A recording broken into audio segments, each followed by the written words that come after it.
I realize You're live. great. Welcome back to Senate Economic Development, Housing and General Affairs. We're going to turn to another consumer protection bill. H 512, our act, relating to the regulation of the event ticket market. And we're going to begin with Susan Evans McClure, and then we're going to hear from Nathan and Kendall. So thank you all. We're making progress on this bill. I think we're all. And Noah Kahn made quite a stir last week. Yeah, good morning, everyone. Susan Evans McClure, the Executive Director of the Vermont Arts Council. I cannot promise that I'm bringing another amazing Vermont musician to the committee hearing today, but that was exciting. That's okay. You did that was pretty great. That's great. Thank you. And I think that speaks to the overwhelming support that this bill has from the music community, from music producers, from event venues, all across Vermont and across the country.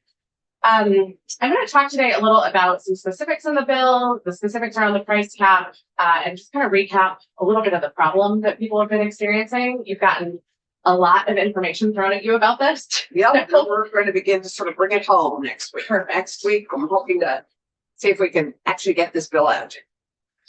So I just wanted to recap a few of the key problems that are happening right now that you've heard about.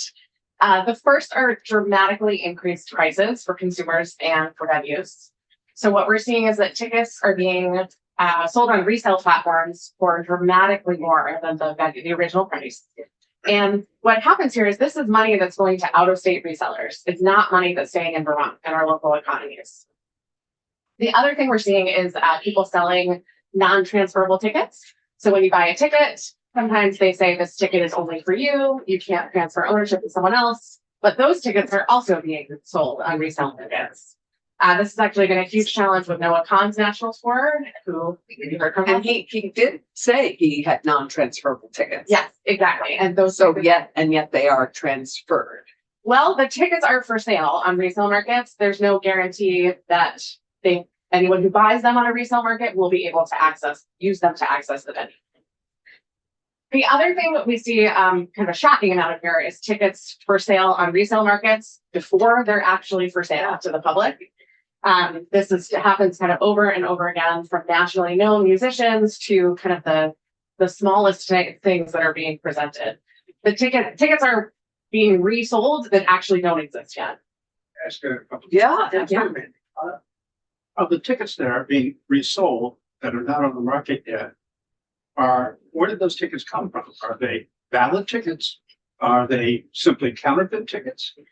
They don't exist. So I could go right now and I could make my own website. I could go to a resale platform and I could click all the buttons to verify. The lounge machine, but are those tickets? They do not have validity, so they're essentially counterfeit tickets. So what happens is they'll sell those tickets. The reseller might then go and buy a ticket from the venue. So there may be, you might get a ticket to get you in there at the end, but you will have paid 2, 3, 5 times more than if you bought it from the venue. And it's being presented as if this is the best way to get tickets. So one example from that I'll repeat that. I know many of you heard me say this. It's that a band called The Head and the Heart is playing in Burlington this summer. StubHub sent an email out that said, get your tickets now for The Head and the Heart. Those tickets were not on sale yet. So what happens is they'll sell them on that resale platform for an extravagant amount of money. And then the reseller will just assume that they will be able to go and buy the ticket from the venue and then give that to the person who bought it from them. Mm-hmm. They're ticket scalpers, right? They're a middleman who's trying to capitalize on. But I think Randy's question is similar to one I asked last week, which is how are these people? I mean, they're just creating them out of whole cloth. I mean, they haven't gotten them from the box office. They haven't gotten them.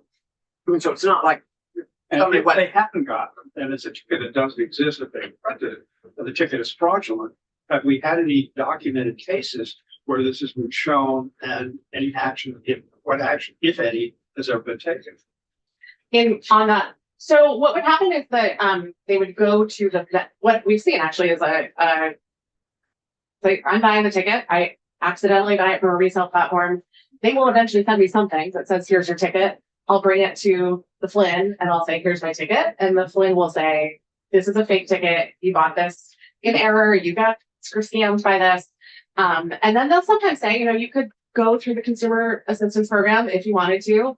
The reality is people feel really embarrassed because it's nothing in that it's gross, but nothing in that transaction was illegal. So the people will be It was illegal if they sold the ticket that was fraudulent or something that didn't exist and it printed to say, I would think that would be fraudulent, pure and simple. That would be, I'm really looking at it from the venue and consumer side, and I really want the AG's office to weigh in on how that should work from their perspective. We have sent people, I would say that's a question for the Attorney General on enforcement around this too. If they're not aware of any enforcement. Not that I know of. If they're straight up credit card fraud, which also happens, that is enforced through credit card companies. Fraudulent ticket, a ticket for a venue that is a counterfeit and doesn't exist. Creating a false ticket, creating a counterfeit. Are you aware of any specific incidents that we can point to? I can look Would into that that happen? to make sure. I'm sure there are stories about being prosecuted, maybe in Vermont, maybe in other places. It's not an example. Well, I mean, I'd be interested because if we're solving a problem, I'd like to understand that it's a real problem. That can be documented. It's a real problem. The question is, how I do don't we solve it? know, unless we can find somebody that's actually happened to. It's happened to a ton of people. That's Susan's representing. I believe what we're referring to is what's addressed in the bill as speculative tickets, right? Yeah, So if you sell a ticket that you don't actually have, so this will And ban plan the to actual go correct for doing buy that. it after the fact. Correct. But Mhm. does that in fact happen? Yeah, Yes. And who can tell us that in real life? When, we've had people, we had a witness last week who testified. and I talked to one of the people, what is it? SeatGeek. I talked to SeatGeek and they, it's clear in the room. They're your folks, right? They're a member of. Yeah. So, I mean, I don't think I'm misrepresenting this. They also said they support banning the practice of the call center ticket purchasing. So Mhm. like they know it's a part of their industry that really hurts the arts writ large. If they were to consider themselves more on the side of like, we want to help fans be fans. I'm not saying they're perfect, but there are parts of the industry that also, that's probably one of the most problematic things that they're doing is pushing real people out of seats. And it could be a show that they're like, well, we might make money, we might not. So they might have empty seats, which is happening. Yeah, if they're empty seats and the ticket seller that has offered a ticket that it doesn't have goes out and buys a ticket so that the individual does have a ticket is one thing. Yeah. Second thing though, It'll be is if they're speculative. selling non-existent tickets. Right. Or tickets that can't be satisfied by a person. That's what I'm trying to understand. That is, What proportion of those kinds of sales are in fact happening? Have we identified people who've done it? And what, if anything, have we done about it? The answer so is, that has happened. Many venues have that experience. Specifically, the Flynn has gathered a lot of information on that. They'll have people show up with a ticket that is not real. And what happens usually is because this is an immediate problem, right? Like you've made the trek, you've gone there, you brought your family with you. The venues are going above and beyond to make this right. So that they will, actually you heard last week from the Yes. Paramount, they put them in a different seat. They made it, they tried everything to make it right. So they have example and example and example on this. As far as I know, there's not an avenue right now to prosecute any of that or, enforce that as being problematic in the way this bill would. right, well, we should go through the Consumer Protection Act, under the AG's office if we could get enough to do it. And that would be the question for the Attorney General's office of Well, I like, mean, I why. think that would be a question because even what's happening Well, now, at least. Let's put a pin in it and, Is in fact a fraud and it should be prosecuted. right. Right, okay. Susan, let's go, we'll get the AG in on that. Well, and I want to come back to this because I think the reason that people are doing this over and over again is because they can make a lot of money off of it. Mhm. Which And is, they can get away with it Yes. at this. and they can get away with it, exactly. And while the bill really covers a lot of important areas that like speculative tickets and all those things, we know that the price cap is actually the most important part of it because it will take away the incentive for these predatory online resellers to make scads of money for this.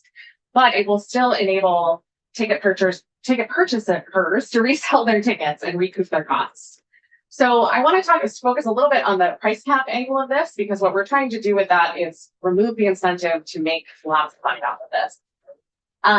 Price caps do not set the original price of the ticket. They're really just a part of the market working effectively and protecting consumers. What they do is regulate these abusive resale markups that we've talked about that are not driven by demand in the market. And our markets only will work when they're free from fraud and manipulation. And what price caps do is prevent that conduct that distorts the competition. You know, you also have heard this phrase about price caps driving people to the black market, and that's just not true. There's no evidence to suggest that a price cap makes things worse than things are right now for consumers. And you've heard time and again from consumers about how bad this problem is. And we actually have lots of evidence of price caps improving the situation, like you heard from in Maine last week. And as you heard last week from Maine, even with issues with enforcement, the state of Maine is still operating as if a price cap would be enforced, and it is dramatically helping venues and consumers.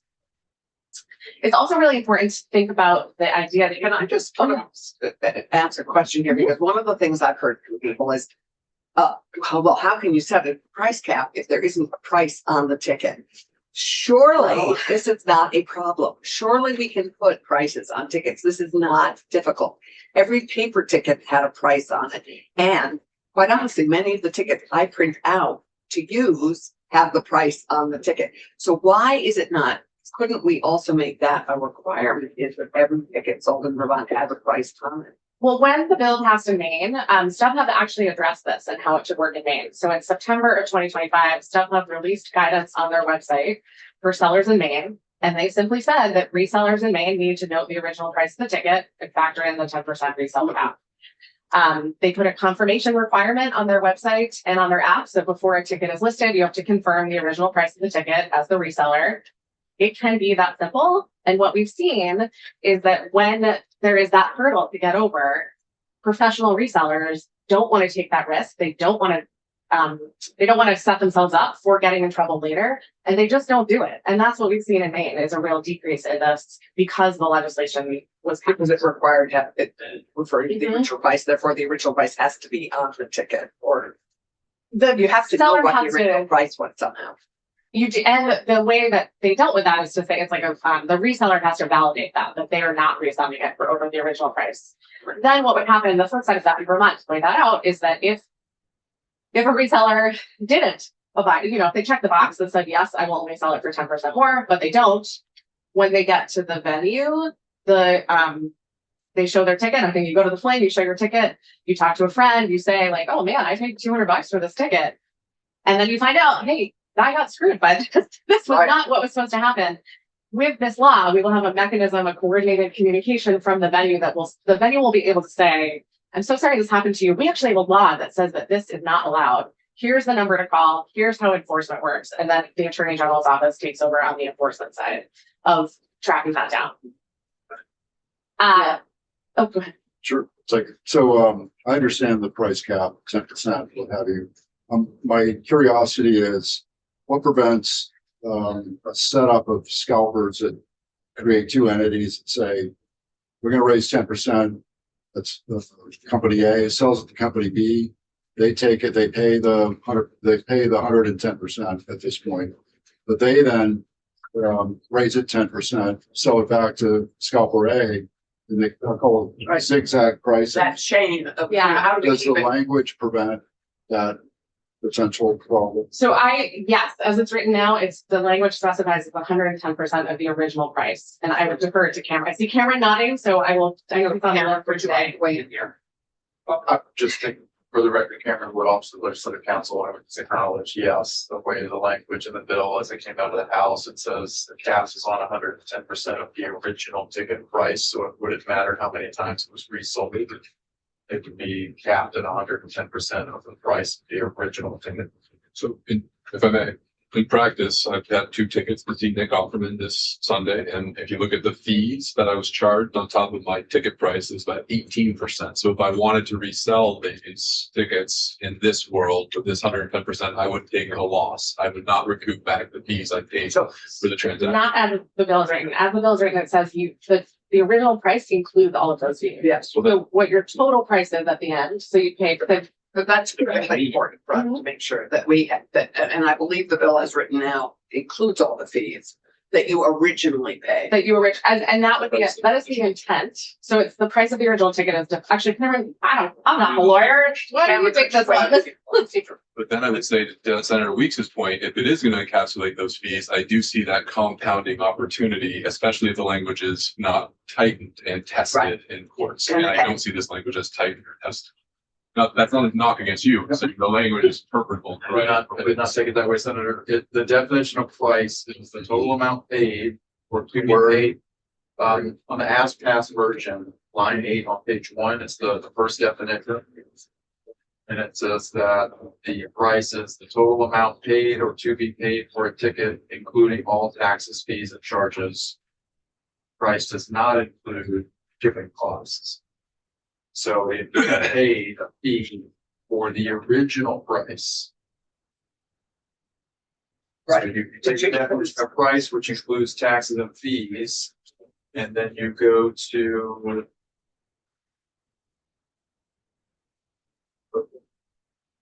Then I'm on Page 2, lines 19 and 20. And it says a ticket reseller shall not sell or offer for sale a ticket at a price greater than 110% of the price of an original ticket. Isn't that a circular reference, the price greater than, and then 100% of the other previous price? Isn't it going to then encapsulate the same fees?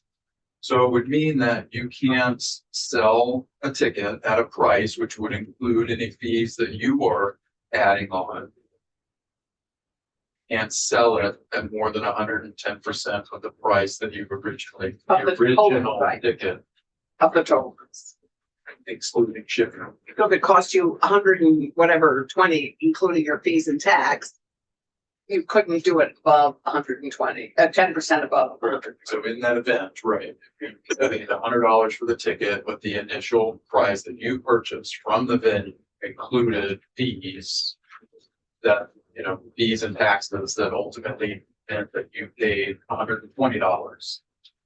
Just using a flat number, that would be the number that you would use in determining how much you could resell it for. And it would be 110% of that number.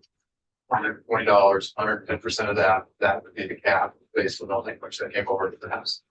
I'm hearing that there is no other state that has this. I know Maine is propped up, but what I heard in testimony is that Maine's interpretation of what the law that was passed is not actually being implemented as an actual price on the tickets. That all the other things are still applying, but they are not capping the resale price at 10%. They're capping the fees at 10% of the original price. Is that correct? So there's, the Attorney General's office is examining how that they have translated that in Maine. The reality in the ticket market is that they're operating with a 10% price cap. So Of the total. of the total cost, yeah. Mhm. Venues in Maine For venues in and Maine. resellers. And you saw in the language that the resellers have put out, that's how StubHub described it to their consumer. They're people who are selling through their platform. That's how they described it too. So the other concern I have with the bill, if I can continue, my understanding is that the Maine law did intentionally try to segregate out individuals, Dave Weeks, Randy Rock, Tom Chittenden, allowing us to resell at any price we so desire as individual resellers, and then define ticket resellers as industrialized reselling ticket operations and trying to apply only the captive, though that entity. That's something that I could support if we get there. I still have major reservations about the price cap because I just don't see it in practice elsewhere. But if we do go down that path, I think I communicated this to Cam, I'd want to distinguish out that individuals, people that aren't doing this for business, can resell at whatever seems to make sense. How would you differentiate that? But look at Maine's law. So that's, Just jump in, Yeah. there was a proposal on the House floor to do that. It was to exclude from the definition of reseller an individual who purchased a ticket for personal use. So there are some. Why would an individual want to further gouge another Vermonter? I mean, or another person who all the, I mean, I'm Well, not but sure. let's not say gouge, because right now to get tickets to certain shows, generally not in Vermont, thank goodness. But sometimes, you have to like miss a day of work to be in the Yeah. app to do it and like, But again, I mean, I think if I have a so ticket to, 10% is tough for somebody who might have invested a lot of time and energy or even money. Maybe they like paid for a hotel room that you're talking like Silver's with. in Maine, how do they differentiate? And I guess we'd have to hear from Maine again. Yeah. How do they differentiate individuals from a commercial resale? I think it's important to think about, it is individual resellers who are doing this. They're doing it on a larger scale. So that is the challenge. So I think one of the challenges is when you say you exempt individuals, the people who are doing this and then there are individuals who post on resale platforms to resell the tickets. So it's hard to say individual. I think that also from a, we represent the artists and the venues and the consumers who are supporting this. I would be hard pressed to find a venue who thinks any percent should be making money off of this in reselling their tickets. The intent with 10% is to cover the cost you paid and cover the cost of transaction. Things happen in life. I've had to, I can't go to things. Sometimes you buy a ticket, your kid gets sick, like things happen. There is no world in which the ticket buyer should be profiting off of a venue's hard work and an artist's hard work. Right. That's not the system we have. A ticket is not property. Okay, but it's just not profit. It might be covering the loss for that. And that's the intent of the 10% is that you cover the cost and cover the transaction fees to resell your tickets. So I actually had this conversation with some of our venues, even like the Flynn, where one of the things that, I don't want to speak for Jay, but like a resale partner might be good for the Flynn because a lot of people can't go to their shows. So I wouldn't say it was a harm. I experienced a great time at the Olivia Rodrigo concert at the Bell Center in Montreal. I prefer going to concerts in Montreal where there are better protections for people to actually get tickets for a reasonable price of things. But I could not resell my ticket. So and now border issues are a problem. So I could not resell my ticket. I had to find someone to go with me, but there was no legal way for me to resell my ticket. If I had literally stood outside and driven all the way up to Montreal, I probably would have wanted to get a little bit more. Like I would have sold it maybe for less of the ticket value because it was worth nothing at that point. But like I might be like, hey, could you also cover like my gas and my meal for getting up here? The other side of this is that it is, I think you brought up a really good point about ticket resale, having a reseller that works with your venue. And that's why there is explicitly something unique about this legislation, which was crafted out of the House because of these concerns, is that there is an exemption for an exemption to the price cap if a venue has a signed contract with a reseller. So so that means that if the venue has decided they want their patrons to have access to a resale market, like UVM is. UVM is a great example. And actually, Senator Rand Hensel pulled up the UVM athletics page when SeatGeek was here, looked at their resale platform, and talked about how wow, this seems really upfront. This seems to really be working. That's exactly the example that inspired the exemption and why the exemption is in the bill. Okay, because somebody else said they're still not good enough. And I was like, okay, well, that is exactly I don't know. It why seems like a smart move. Yeah, Thomas. But we do agree that should this go forward in its current form, it would only apply to Vermont venues, and Vermont Absolutely. resellers. I mean- So Vermonters buying those Yeah.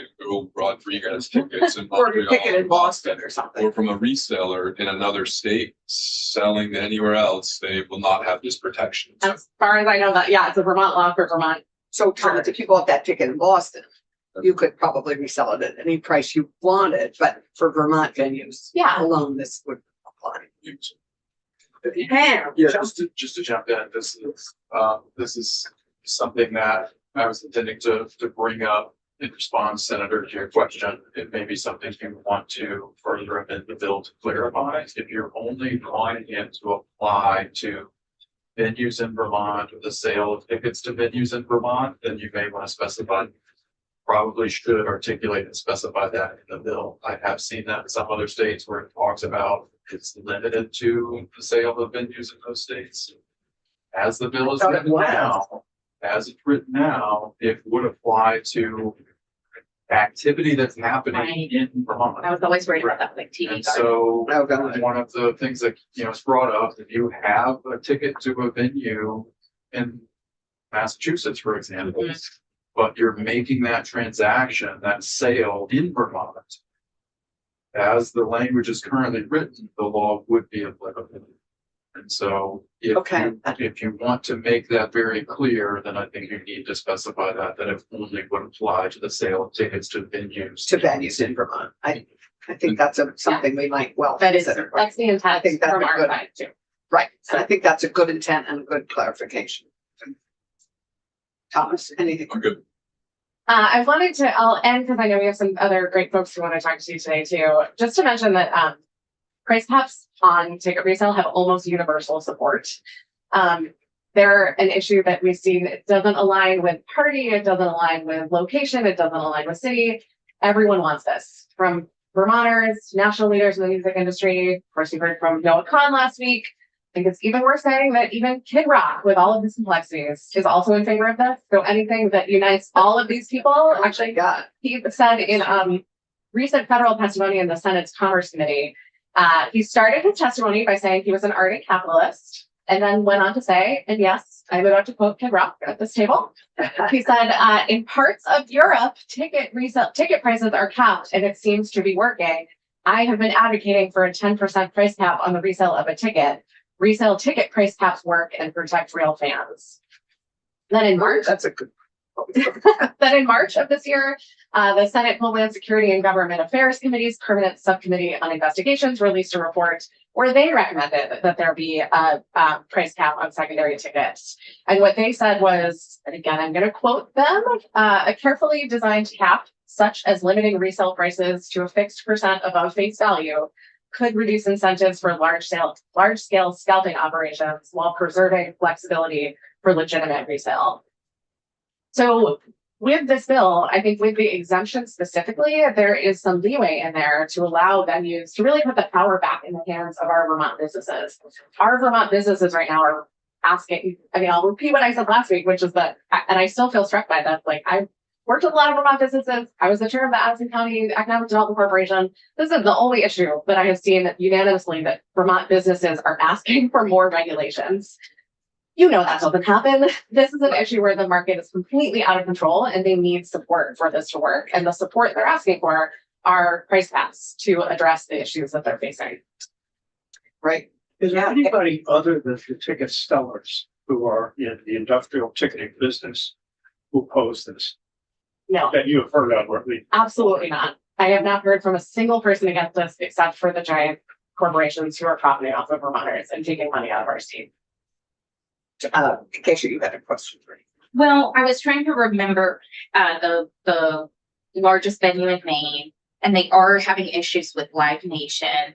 I think now that I think The woman who testified represented the largest, It's one of the largest venues in Maine, Yeah. and they use Ticketmaster to sell their tickets. right. So, at some point, all of these other folks run into the issue that the Ticketmaster Live Nation merger that is Right. that is ongoing litigation, Right. could continue to have tremendous impact on basically where artists are allowed to perform. I think this is one of those issues. I'm glad you brought that up because this is one of those issues. Quote my kid's preschool teacher, where two things can be true at the same time. Yeah. This is a huge problem. Ticketmaster and Live Nation is a monopoly. We don't have any Ticketmaster venues in Vermont. There are no Ticketmaster there's like no Ticketmaster sales right to Vermont venues. But it is a huge problem nationally that's putting pressure on artists and the resellers. And Yes. this is also a huge Sure. problem. Some of us are invested in the idea of having a larger venue in Vermont one day. we keep hoping to speak to this man. I would agree. We've been part of this conversation. Well, too. and we're maybe committing $12 million to it in this budget, so we're all And Ticketmaster in the UK has voluntarily put a 10% cap on resale. okay. So that's the thing. Like, I want to make sure that at some point this could be the tail that wags the dog, and there are some things we won't know. Sorry, my kid's pediatrician called. No, you probably need to take. No, I think it's okay. There are appointments tomorrow. Anyway, I don't want I think we're still gonna have to work with the resellers who are good actors, like UVM is Mhm. now. Well, and their reseller, remind us who their reseller is. They See, go through SeatGeek, That's but right. the platform's called Another name. Capiolan. Right. And there's also, you heard last week or 2 weeks ago from Tixel, which is Right, another Tixel and resale also company. reseller. They operate at 10%. They have a contract with Higher Ground. Higher Ground, if you you can't use your ticket at Higher Ground, Right. you can resell it through them quickly and easily. There's there's actually another company called Pasture Trade that does this, that just signed a contract with Ticketmaster to help them with face value resell. So there is a growing consensus in even the largest players nationally, which I will say we don't have here right now, but Right. there is a So growing you don't have consensus. Ticketmaster. Not in we have no Ticketmaster. And I want to make sure this bill works for the local, Right. groups. Want to make sure it secondarily works for Vermonters who like to go to bigger shows in the region.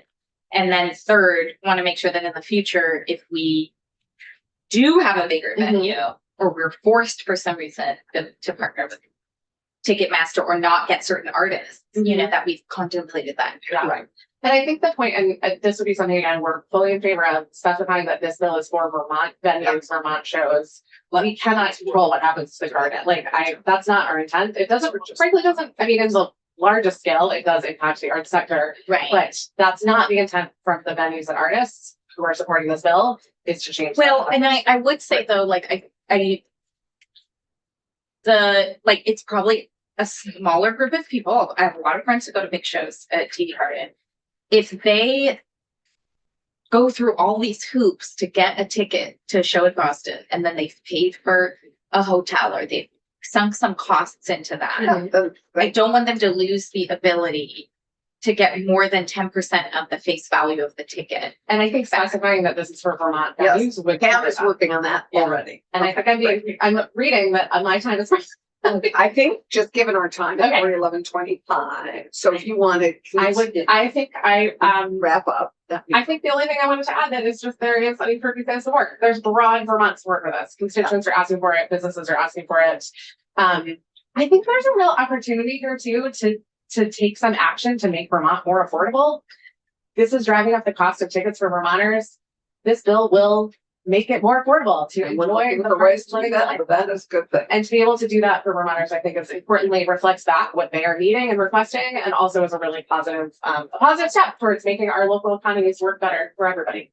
So thank you. Thank you for So, that. And it's great to have you close by Yeah, a continuing resource on this bill. It's very I helpful. will answer any question, but I'll take Great. over here.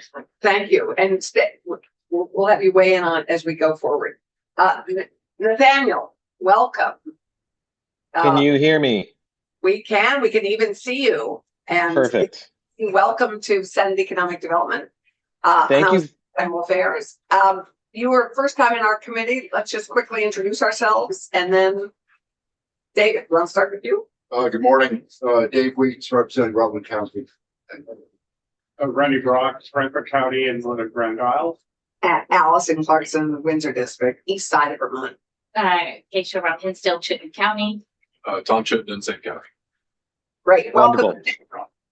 Thank you. And I have to apologize. I'm taking this call from vacation. I'm snowbirding right now in Florida right now for the week. Lucky you. I know, lucky me. And so I just didn't want there to be any envy in the room. I wanted to be transparent about that. I understand that. You're not on the beach, so we don't see you with the. The palm trees could have been in the background, but I chose not to. I felt like that would have been a little too cruel. You're so restrained. Nathaniel, tell us, where are you based normally? So let me clear the record. Susan said that there weren't going to be other famous Vermont musicians on this call. I would not necessarily testify to my fame. However, I am born and raised Vermonter, grew up in Rutland, Vermont. I am the product of the Vermont Public Arts Education System. I did all states, I did districts, I represented Vermont in the All Eastern Jazz Ensemble.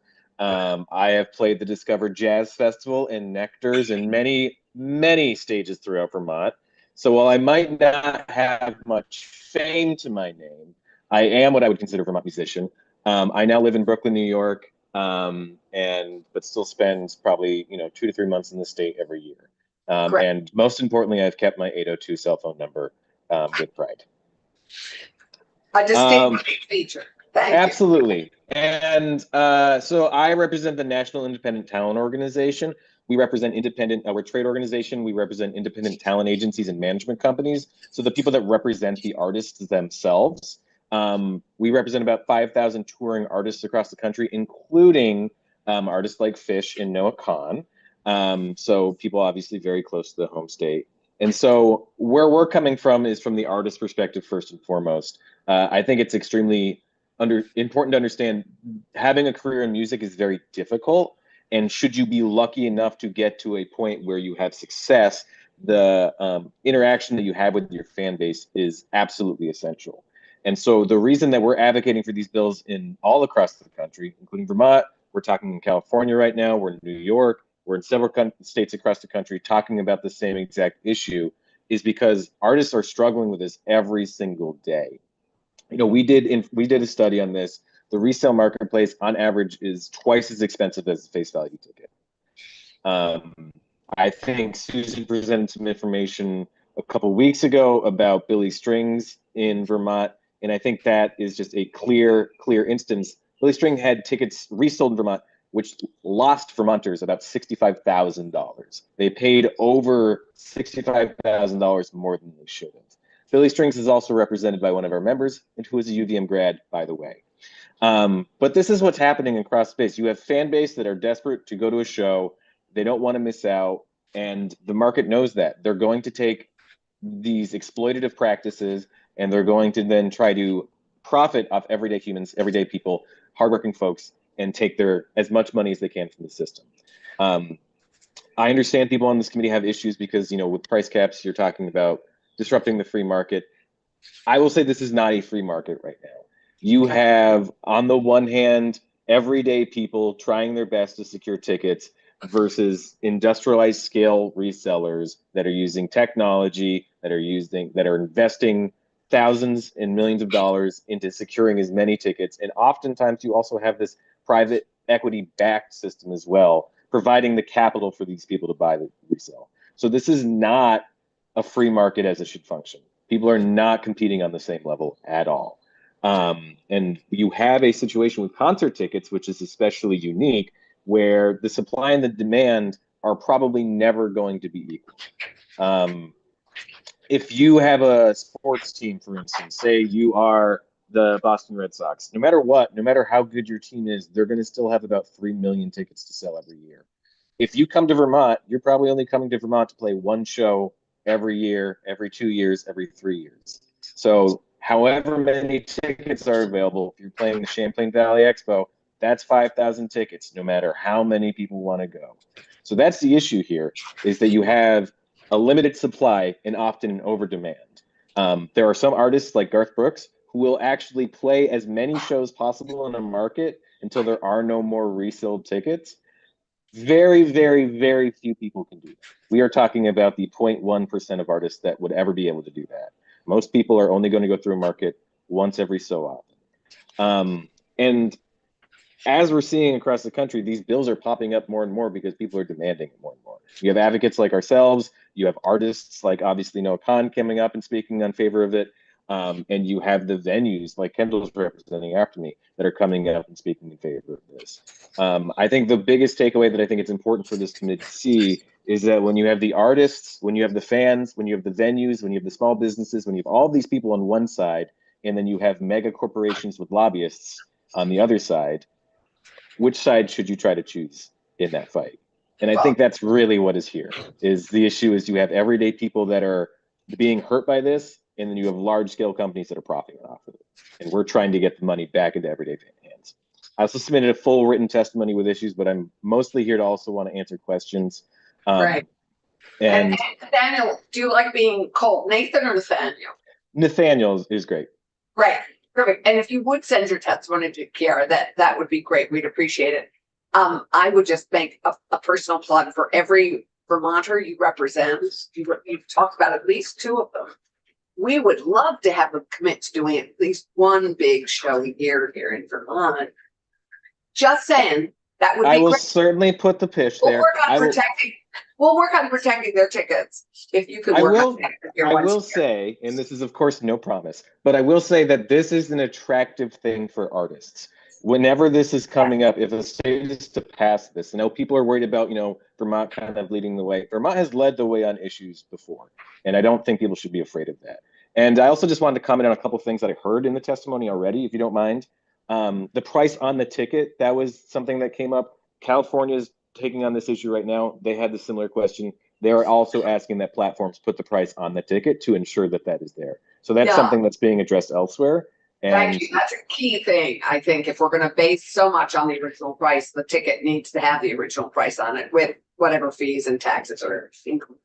exactly. So that's something that people are already talking about. And then I know there were some questions about speculative ticket and how it's even legal. I will say that all of these platforms have a myriad of terms and conditions that you usually just click a box before purchasing a ticket and not reading.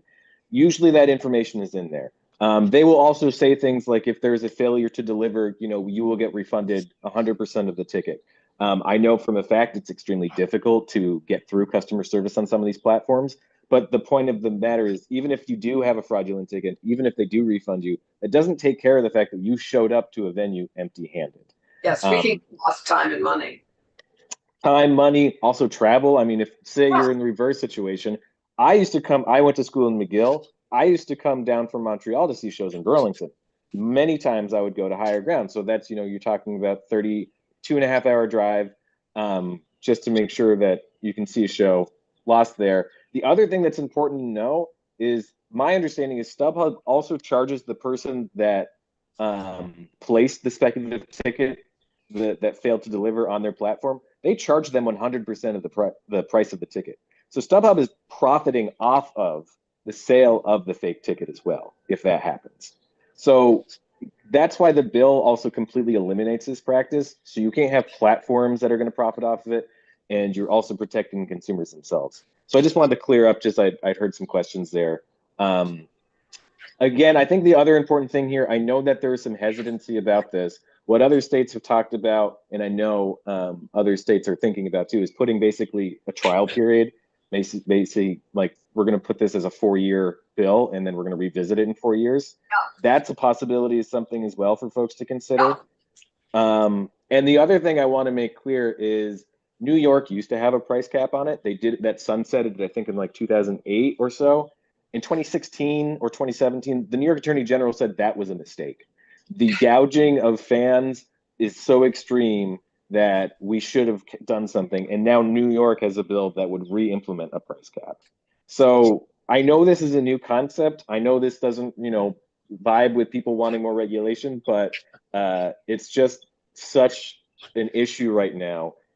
We have tried and tried and tried to look for other alternatives, but no one is able to enforce this in terms of the bots, in terms of everything else to protect people.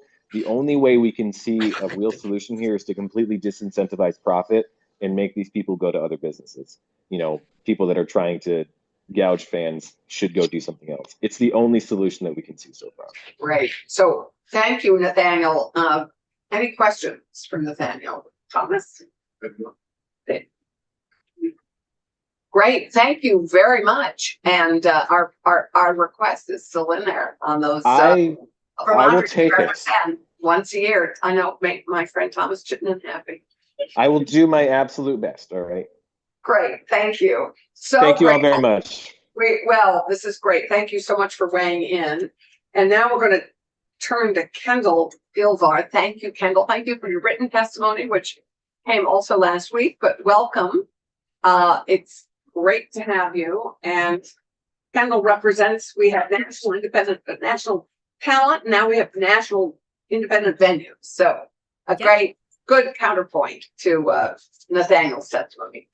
Yes, thanks so much for having me. I'd be happy to discuss this further and take any questions during or after my testimony as well. So Chair Clarkson and members of the committee, for the record, my name is Kendall Gilvar, and I'm testifying as mentioned on behalf of the National Independent Venue Association in support of H512. NIVA represents thousands of independently owned and operated venues, promoters, and festivals across the country, including, as mentioned, venues like Higher Ground in South Burlington and Stone Church in Brattleboro. More personally, I spent my summers all throughout my childhood going to summer camp near Hanover in Fairleigh for more than 10 years. So Oh, you're one of the Aloha Camp people? yes, I love Vermont. I am happy to go back there, this summer and next as well. There's nothing stopping you. Yeah, I have plans. I have my flights. Good. So what I really want to share today is not just, what's happening in live entertainment in Vermont, but also why it's happening, who are the players driving it, and what it's really costing to your communities. As you've heard right now, fans across Vermont are being priced out and misled. And there are a few specific ways that this is happening. As Susan said, live event tickets are being listed for resale before they're even available to the public. For most Vermonters, it's very confusing to tell if a ticket is legitimate or real. They think they're purchasing a real ticket, and oftentimes the reseller doesn't have it. That ticket might not be delivered. It may be refunded, as mentioned. Second, bots and brokers buy up dozens of tickets on the primary market. I have an example to show later in my testimony, only to immediately list them on resale prices at 2 times, 5 times, even 10 times the price. And again, this is happening even when face value tickets are still available at the actual venue. Third, fans are steered towards deceptive websites that are engineered and specifically designed to look like the official box offices. So fans are looking for a show, they click on what they think is a venue site, and then they end up on a resale platform without realizing it. So even though it's deceptive and it might be fraudulent, all of this activity is happening because of the loopholes in the laws that these professional profiteers have found their way through and are navigating. So again, why is this happening? This is not random fraudulent activity. A highly, highly professionalized resale industry that has specifically taken off post-pandemic is manipulating the market. So professional scalpers use illegal bots and automated software to buy up tickets before Vermonters even get a chance at access. There's all sorts of software, as Nathaniel mentioned, to track demand, monitor fan purchasing patterns, and even specifically target states where they can make the most money. The National Association of Ticket Brokers, which is the group of professional scalpers and resellers, actually tells its members as a member service which states are the easiest and the hardest to price gouge and profit from resale. These documents are public. Under the most recent document, under Vermont, that list says, quote, no statute, meaning no guardrails, go crazy. Unfortunately, the money that those resellers make off of fans is then reinvested back into this whole professional scalping system. Again, at one point, that same organization, the National Association of Ticket Brokers, just this year, made roughly $500,000 in donations in a single week to support pro-scalping lobbying and legislation across the country. So the same money that's being taken from consumers in Vermont through inflated and misleading, ticket sales practices is then being funneled back into the lobbying and the tactics designed to keep that exact system in place and try to guarantee that the laws that you're considering are not passed because they fear operating in an environment that's pro-consumer and that's in line with other online marketplaces. And it's really your constituents who are paying the price. When a $100 ticket is resold for $400, like Susan says, that is $300 immediately leaving Vermont's economy. That money doesn't go to the venue, the artists, the local businesses, it goes to out-of-state resellers, and then these national resale platforms who deduct fees, higher and higher fees each time a transaction is heightened. And then, Yeah. A pin in that, because one of the things this committee looks at often is the economic impact of our venues on our economies. And so the Paramount, for example, have done an economic impact study of what it brings, what any one performance might bring to Rutland City. Yeah. And that we see the economic impact in the restaurants, the parking, the hotels, and then of course in the venue itself. That what you're talking about is that 300, that extra money that would normally go to all of those things is not happening. And that economic impact is then deflated for the venues that we care so much about and are struggling to keep them vibrant and alive and robust. And so I just think we have to, we're considering an economic impact study for our outdoor recreation industry. And we have that as one of our priorities this year. And you know, that those kinds of things are directly impacted by these practices. I just wanted to kind of bring it around full circle. Yes, absolutely. And NEVA actually conducted a 50 state by state economic impact study. So we have numbers on Vermont's independently owned and operated venues, festivals, and promoters. In 2024, just independent stages, so this is non-Live Nation venues, generated over $191 million in economic impact directly back to Vermont. But at the same time, only 13% of independent venues in Vermont in 2024 were profitable. So there's these large engines that are driving community and the arts and really trying to bring people together, but they're struggling with profitability because of all the economic factors that small businesses have to go through, in addition to this, you know, predatory scalping behavior that's extracting all this money from their consumers immediately. So definitely agree with that point there. Yeah, thank you. If you, any data you have, I mean, that may be in your testimony, because that any data you have like that would be helpful for us. Sure. Yeah, I'll submit the Vermont State of Live stats. I haven't submitted that. We'd appreciate that. Yeah. You have one more question. Sorry, I'm interrupting you. I'd be interested in seeing anything that you have relative to lobbying or activities by those who want to continue the system the way it is, as to how they are, those brokers are presenting it to legislators. Are there people who are testifying? Do people have an argument as to why the present system should be retained? Do you have any information of organizations that financially are supporting maintaining the present system and how they deliver those responses to members' bodies such as ours? Yes, absolutely. I actually have submitted via testimony. I believe it was printed out before the committee meeting today. We have on our desks. Yes, there is so much. There's so many AstroTurf organizations that are funded by these large corporate partners like StubHub, Vivid Seats, SeatGeek. They then fund lobbying organizations that seem to have a pro-consumer name to try to push for policies that really go against consumers. So we have a long list. I think there's over a dozen there that we'd encourage you all to look at and just be aware of, you know, because their intentions are not local, they're not organic. And yeah, again, their tactics are really to protect as much funding and profit as possible. I'm happy to, you know, dig into that at any point. You've given us some great testimony here that we have on our desks, which is great. Great. So I'm not sure if there's any other questions, but I can continue a little bit. Why don't you finish your testimony and then we'll ask the questions. Great, thank you. So as you've heard, when something goes wrong in the ticketing ecosystem, that all falls back on the small businesses that are dealing with the consumers right there at the box office. The scalpers who sold them the ticket are nowhere to be found. They're, you know, behind their screens somewhere, probably in another state. And when fans show up to our venues, overcharged, upset, angry with tickets that don't scan, it's our box office staff that troubleshoots, they refund, and they fix problems that they did not create. Just this week, Robin Johnson, who is the owner of Stone Church in Brattleboro, told me that resellers at his venues sometimes buy up hundreds of tickets for his shows and then do not even resell them to Vermonters. So at a show last February that appeared to be sold out on Robin's end, more than 100 tickets went unscanned the day of the show.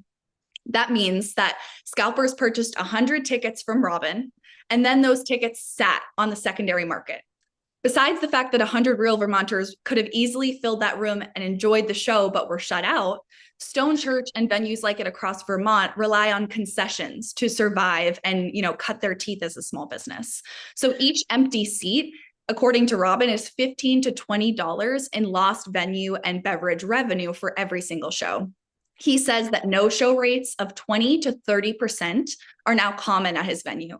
So resellers are effectively distorting supply for shows in Vermont for 30% of his room without ever filling that show. And there are a number of problematic practices, including credit card chargebacks that happen when fans don't even purchase the resold tickets that I'd be happy to talk more about.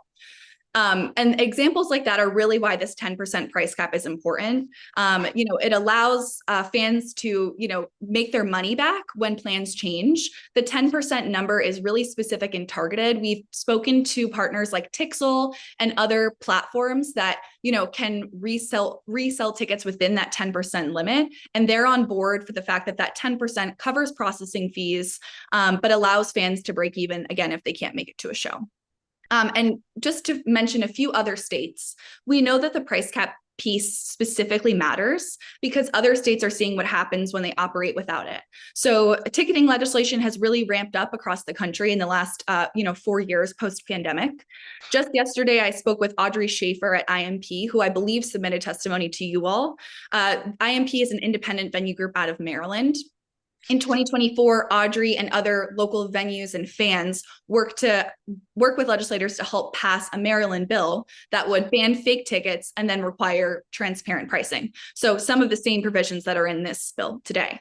It was a great step forward, but according to Audrey, it wasn't enough. And because they did not have that resale price cap piece, and there was still that financial incentive to resell tickets. In 2025, they tracked nearly 26,000 tickets listed at more than double face value at Merriweather Post Pavilion, which is their outdoor amphitheater. And Audrey calculated it, and that is $26.5 million in price gouging, with none of it going to artists, none of it going to venues, and none of it going to local communities. So obviously a larger venue, but this of just the volume of tickets and money that's leaving the state in a single year because of price gouging is really astronomical. And Minnesota is the last thing I'll mention. They saw the same thing. They worked to pass a fake ticket and deceptive website ban in 2024, really strong provisions and a great step forward, but the price gouging continued. So now in 2026, the Minnesota legislature right now is actively pushing for a resale price cap bill to go back and correct the underlying issues, which is this financial incentive. I'll just end by echoing some of the support that I've seen for this bill. It's been really inspiring to see how many individual voices are coming out in Vermont in support of this bill. And to put it simply, they're just asking the legislature to protect them from this profiteering and price gouging that has gone on unregulated for far too long. And from NEVA's perspective, to just preserve something really simple but essential in everyone's life, which is, the ability to go out on a Friday night, afford to buy an event ticket, and then just be a part of live performance. I think that's something that everyone here can understand the importance of in today's crazy, tumultuous, and stressful world. It's really important that Vermonters can be able to just let loose, pay $20 and, feel something in community. So just wanted to bring it back to the arts at the end of my testimony, and I'd be happy to answer any questions and dig into some of these practices with you all. Thank you. Thank you. Well, as we know in this state, the arts are our economy. The creative economy is a critically important sector in our economy, and one that we treasure. I think we have more artists per capita than any other state in the country. That's incredible. Yeah, something It's like that. professional writers. Oh, is More it just professional writers? We have a lot of the other ones. I don't want to give that short shrift. I know. I love that statistic. I guess it's sadly. Something about the mountains is very inspiring. And as we know from other sources, just say it must be true, right? I won't contradict you. So, anyway, thank you, Kendall. Any questions for Kendall? It's been great to have national talent represented in national venues all in the same morning. This is terrific. Yeah, we're happy to help. I mean, really, our members are thousands of independently owned and operated small businesses. Our interest in this is really organic in that we just want to make sure our venues stay open. Small independent venues across the country are struggling, and this is something that can be, legislated to help them. Right. I think the only statistic I was deeply discouraged by, in particular, was the only 13% of venues are profitable. Independent venues, and those are in Vermont, and that is so challenging for us. And how do we, if you have any suggestions, obviously this would be a piece of helping keep them more robust because ticket sales go to them and not to their artists, not elsewhere. Certainly this is a piece of helping keep them profitable. But if you have any other additional ideas on getting that up even closer to 50%, we would appreciate that. And I guess in that vein, would love to know what percent of your venues are nonprofit and what are for-profit, because obviously it's, you don't operate something as a for-profit at only 13% as profitable. to Yeah. use Business fast, so they must all be mostly nonprofits. Actually, the survey that we included was not just our membership. It was pretty broad for that survey. I would say it was about 60% nonprofit and 40% for-profit. So it's still these for-profit venues that are reporting themselves as just under the profitability line. There are a number of factors, but the reason why we're so active in states across the country is because every single week we hear from venue owners in Vermont and across the country about ticketing being a real driver away from their profitability. So as soon as we heard that, we're like, okay, let's see if we can get something done. Let's start speaking with legislators. So that's the goal. But I would love, to continue a dialogue around supporting independent venues in general. Any ideas you have, this committee would be interested in entertaining next session. Great. Thank you so much. I appreciate the time. Thank you very much. Okay, committee. My hope is that we could get this bill and a couple of other bills. I'd love to have you guys weigh in on who you haven't heard from, who do you still need to hear from, what are the questions you want to have answered. I think we're in the process of drafting the Vermont venue amendment that this would only apply to Vermont venues. Any other pieces that we want to entertain at the moment or have? We really haven't asked, this was a fundamental question that is 10% the right number? Is it enough? The second question is just the clarity, which we talked about regarding how some of these numbers appear. Yeah, Thomas. So I've been going back and forth on this bill. There's no easy answer on this. So I have 6 things that I just sent to Cameron that I think could get me to a yes on this. And I put it out there for the committee to discuss. One, I'd like to see a model after Maine's approach when we clearly define individuals as persons. You need to put a number on it. Persons in Vermont who engage in reselling less than 10 tickets each year. Pick something that's reasonable, that tells me if you're an individual. I don't think that the price cap should apply to that. And then defining ticket resellers as companies engaged in the practice of acquiring and reselling for profit tickets to events. And the main definitions would be fine, but I think it's important to exclude the two for me to support this. So I'd like to exclude defined individuals from any price cap in the bill, effectively making the price cap only applicable to industrialized, commercially defined ticket resellers.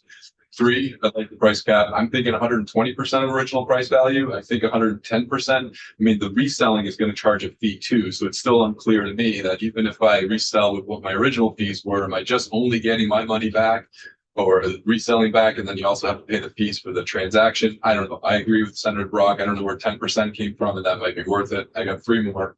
I did send this to Cameron. Number 4, I'd like to target. Sorry, could we just, maybe there's an answer to that. Where did 10% come from? Because it's clearly universal in Europe. I mean, it's 10% is sort of the number that's been landed on. Yeah, and the 10% is intended to fully cover the original cost and then 10% transaction fee for reselling. There are companies that are existing with that 10% transaction fee for resale, and the industry has come to that. The industry and the consumers in the markets that 10% works. If you're open to answers from Kendall or Nathaniel, might have answers from that too. We have 5 minutes left, but just so I can put it on the record for anybody watching this on YouTube later, this is what I also put out there. I'd like to target the applicability of this price cap to apply to all tickets and venues in Vermont so that it's clear to consumers and constituents that this is on Vermont venues. And this cap is not going to apply if you buy tickets in Boston or elsewhere. That would be important to me because I think consumers otherwise might get the impression that now that all the tickets they're buying is capped. I also wanted to find marketplace restrictions to be not more than a percentage of the original one that I believe Maine did. And then I think I've heard this percolate, and it might be a way to get others that are hesitant on this. Let's just sunset this thing, put it out to 2030. So we put the price cap in effect, it will be in law. And then that might give a lot of people peace of mind knowing that it will have to be revisited. If this doesn't work, and it hasn't worked in other states, I think a sunset would be something that might be reasonable. That's what's on my mind with this bill. Great, thank you. It hasn't worked elsewhere. It'd be good to know where it hasn't worked elsewhere and why. Yeah, if we could find that, that would be interesting, but it sounds like it's working pretty uniformly. Nathaniel or Kendall, do you have an answer to Tom's? How did Europe and, how did we land on 10%? I'm sorry, I moved to the kitchen.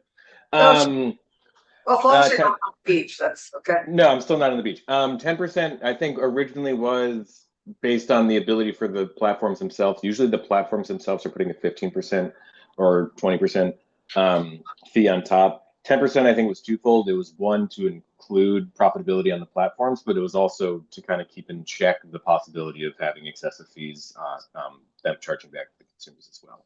But the profitability and the ability for platforms to recoup any, admin costs that they have. That was where 10% came. I think people would be open if it was 15%, something like that.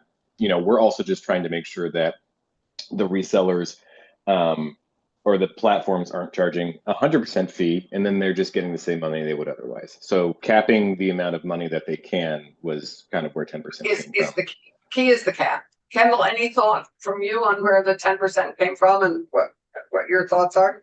I would just like to add that we crafted our bundle legislation in conversation with many international partners, including Tixel and other fan-to-fan exchanges that are able to operate and be profitable with that 10% resale cap in other countries. It's where England is headed right now.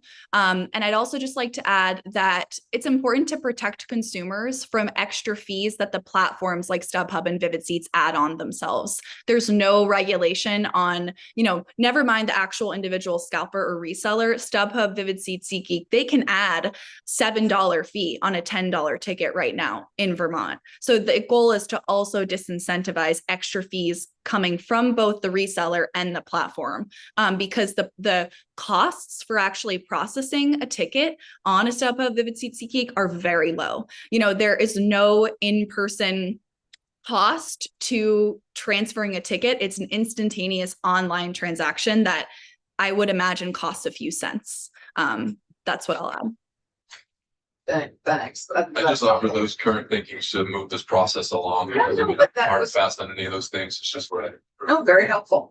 I think that is great. Thank you all for your work. This has been, I think we're moving along on this bill. This is good. So thank you very much. And we will address all those next time we could be. Cheers. Great. Thank you.